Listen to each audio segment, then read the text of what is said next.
You're listening to Travel with the Backpacking Housewife podcast.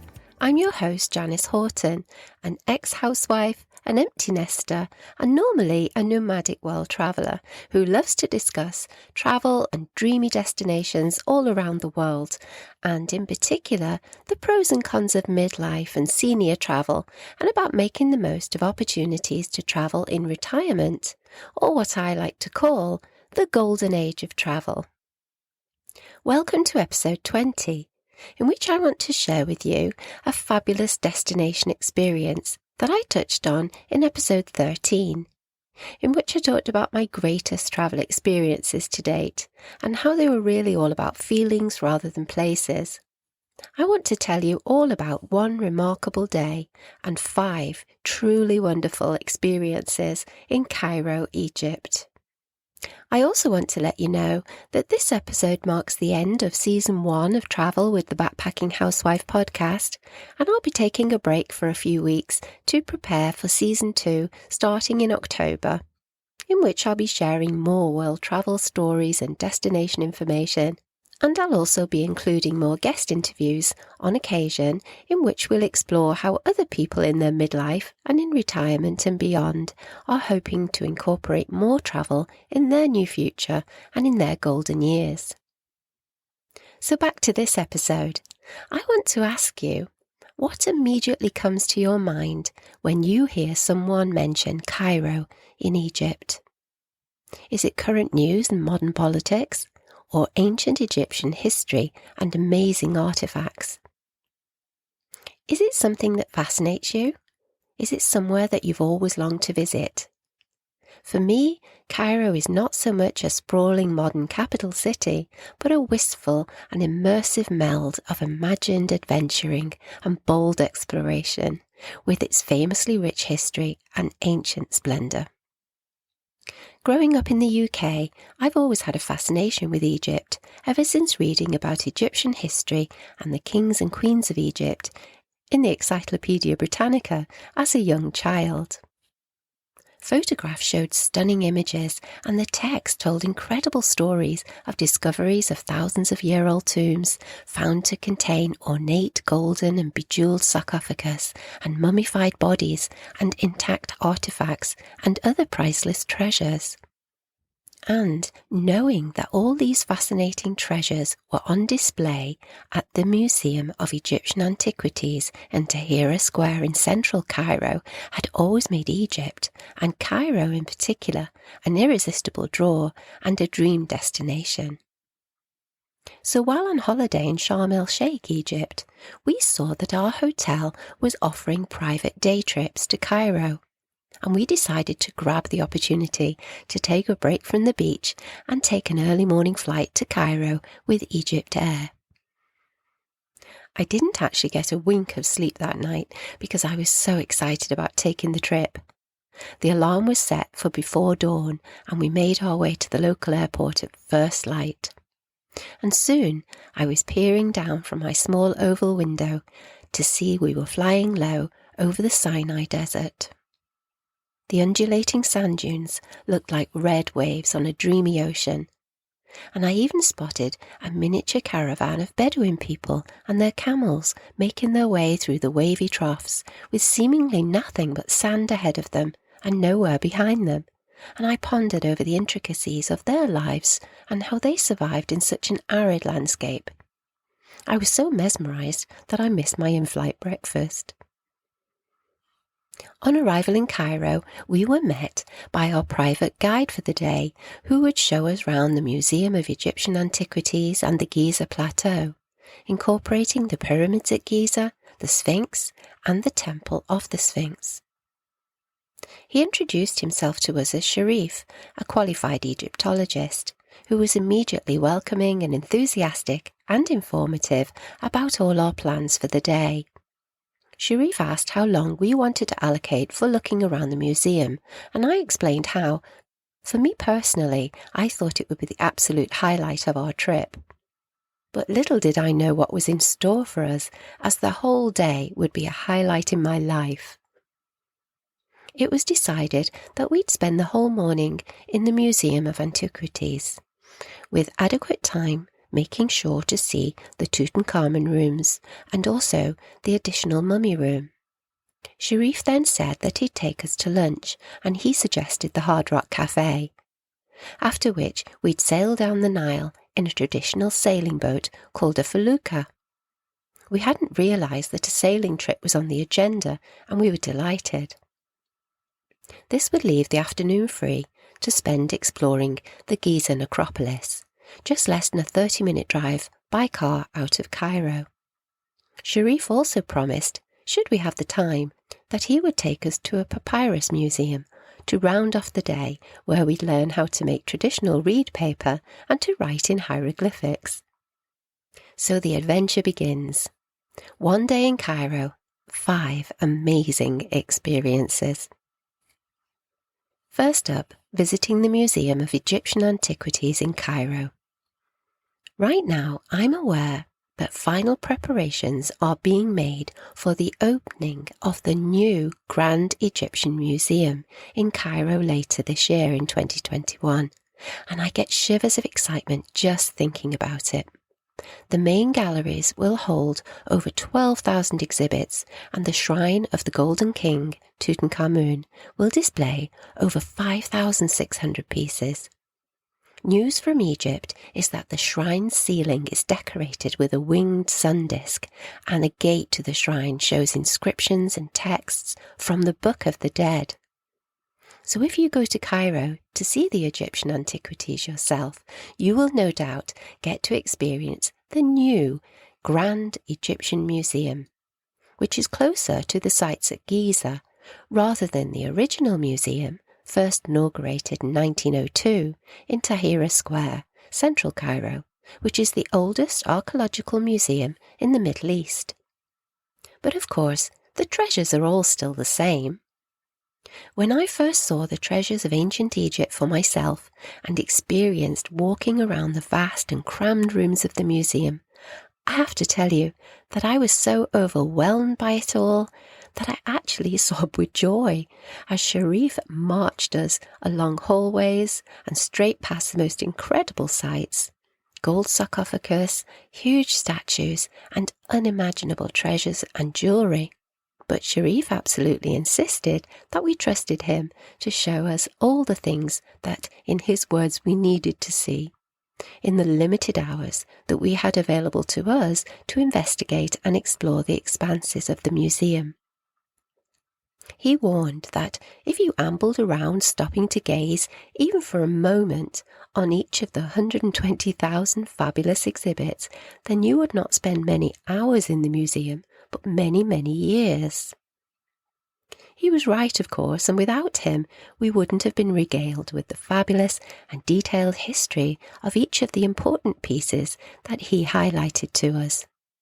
We gazed up at the colossal 83-ton statue of Ramesses II, the most powerful ancient ruler of Egypt, and also stopped at Sharif's insistence to admire a tiny figurine of Khufu, the pharaoh of the 4th dynasty, that's the Old Kingdom, who was the builder of the Great Pyramid at Giza.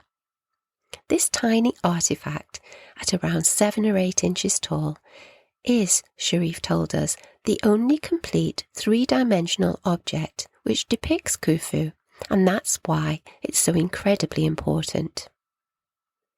Then we made it to the highlight of the exhibition, the Golden King, Tutankhamun's room. I had to pinch myself when I finally stood face to face with the king who had been crowned King of Egypt, aged 9, and who had abruptly died, mysteriously, at around the age of 18. I stood for several minutes in awe, blinking away tears of incredibility and joy in front of his famous mask, the very same mask and the very same antiquities I'd read about from books when I was a child. I studied it carefully behind the glass in which it was encased, no doubt in a very carefully controlled air, to preserve the 3,000-year-old coloured paint and sheets of gold and silver, coloured glass and jewelled embellishments on the face that Howard Carter, who had discovered Tutankhamun's intact tomb at the Valley of the Kings in Egypt in 1922, had described as a beautiful and unique specimen of ancient portraiture, which bears a sad but calm expression suggestive of youth prematurely overtaken by death.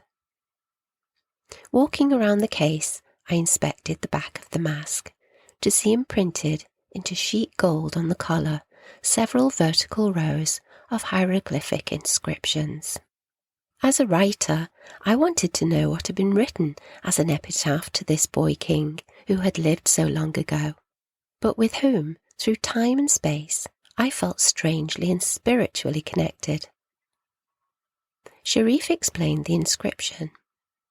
Your right eye is the night boat of the sun god. Your left eye is the day boat. Your eyebrows are those of the Ennead of the gods. Your forehead is that of Anubis. The nape of your neck is that of Horus. Your locks of hair are those of Tasalka. You are in front of the Osiris, Tutankhamun. He sees thanks to you. You guide him to the godly ways. You smite for him the confederates of Seth, so that he may overthrow your enemies before the Ennead of the gods in the great castle of the prince, which is in Heliopolis, the Orisis, the king of Upper Egypt, deceased, given life like Ra. I felt incredibly emotional seeing all the treasures of Tutankhamun's lifetime around me. His clothes, his shoes, his jewellery, his hair combs, and other personal items, as well as his bed and his bedroom chair, and occasional furniture, and of course his ornate throne. Finally, we moved on to the mummy room. In this room, to which you have to pay an entry fee, the 3,000 to 3,005-year-old mummified remains of 22 of the kings and queens of ancient Egypt are displayed in temperature and humidity-controlled glass cases. Interestingly, you can stand right next to the glass cases and examine them in some detail. Visiting the Museum of Egyptian Antiquities in Tahrir Square, Cairo, was such a mind-blowingly incredible experience for me. And now, with the Grand Museum of Egypt soon to be opened at Giza, I'm excited for the new building. But I'm also feeling incredibly grateful that for one wonderful day in my life, I was able to see and experience being inside the original, overcrowded and incredibly overwhelming original home to the collection of Egyptian treasures that I know I'll absolutely treasure forever. Number 2 in our amazing experiences in Cairo, Egypt, was sailing on the Nile on a traditional Egyptian felucca. A felucca is a traditional Egyptian low wooden sailing boat with a canvas sail that has been used on the Nile since ancient times.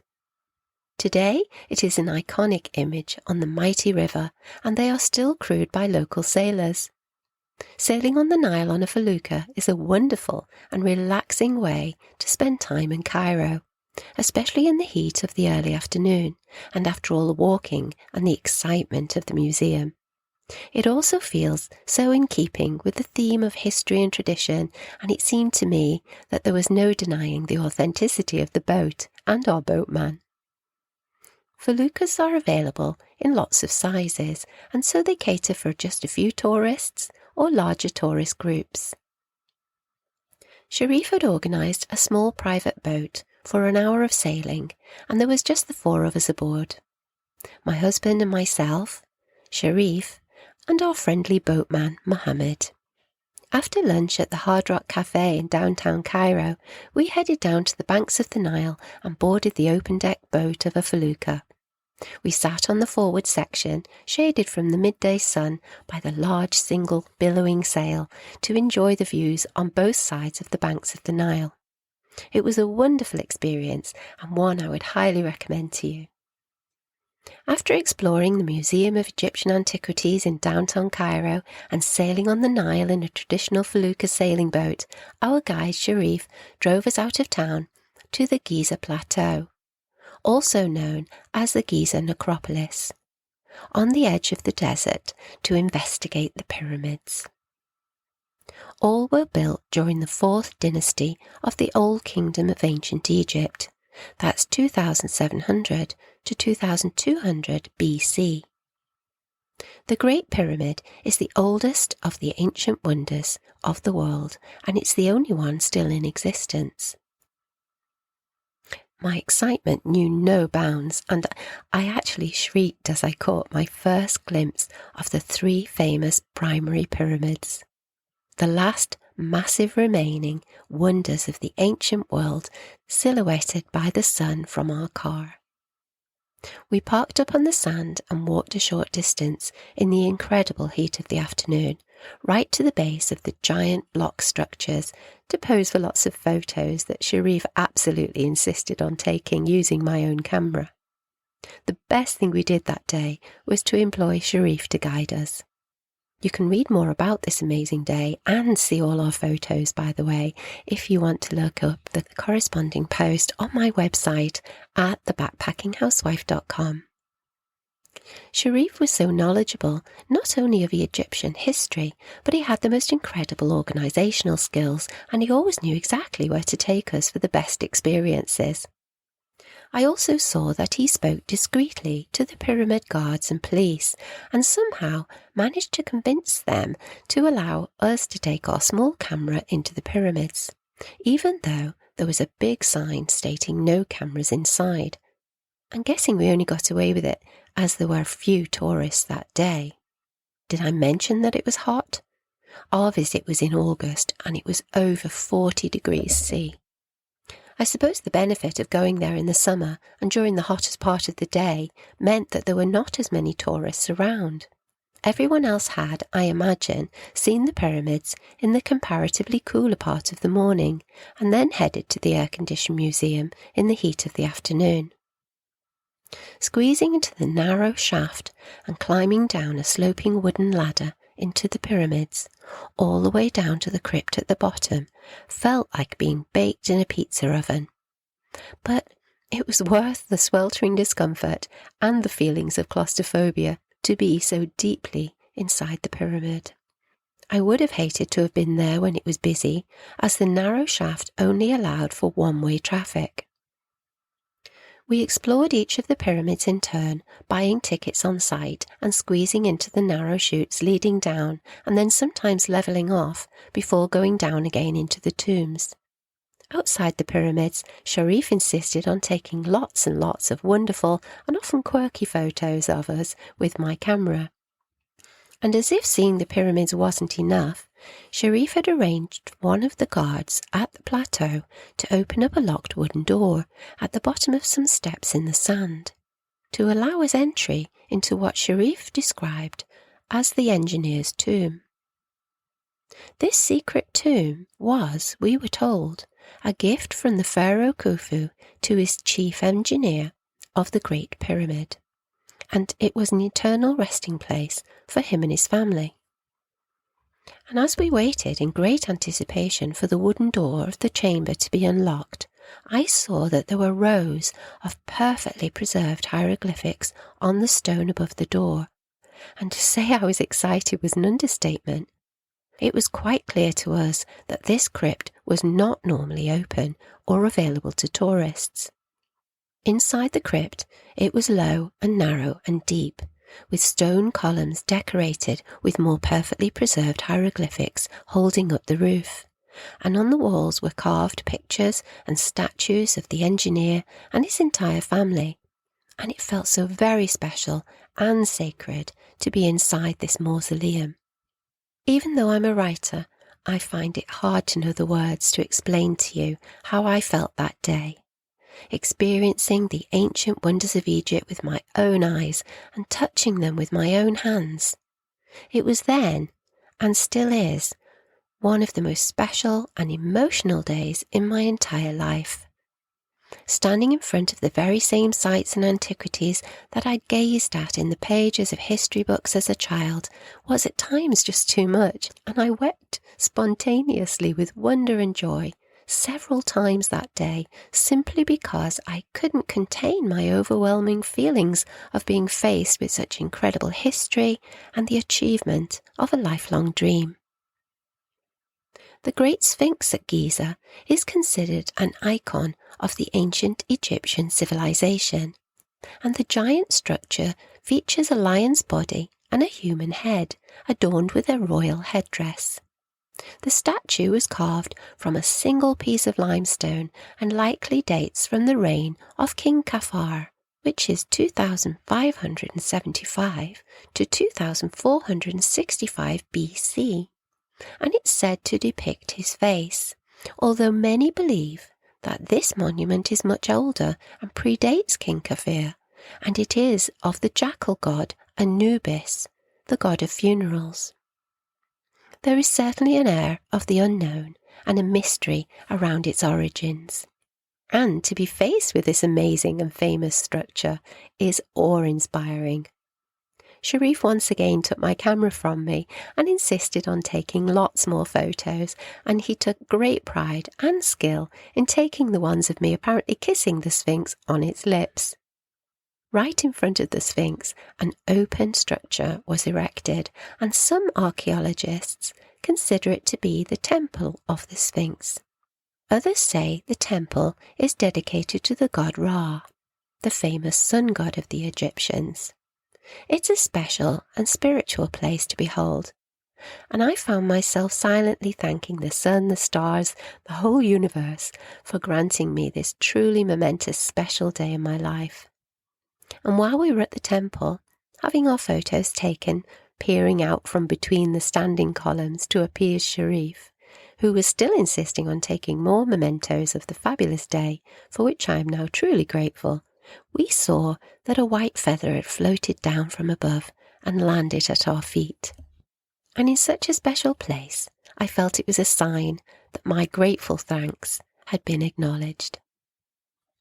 To round off our day before Sharif dropped us back at the airport for our evening flight back to Sharm el-Sheikh, he took us to the government-approved Papyrus Museum, also known as the Hassan Rajab Papyrus Institute.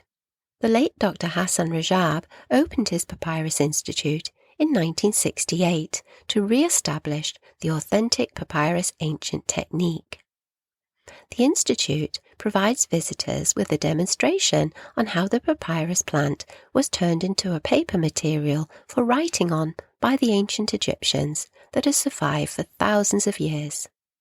There is no entrance fee, but once inside the museum, you are encouraged to have a go at making the papyrus paper for yourself, and you are sure to want to buy a souvenir from the shop.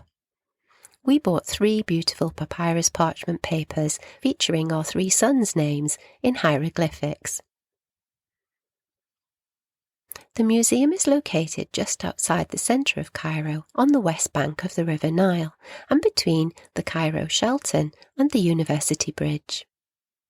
Do tell me, are you planning to visit the new Grand Egyptian Museum sometime in the future? Have you been to the Museum of Egyptian Antiquities in Cairo? Have you ever visited the pyramids and the Sphinx at Giza?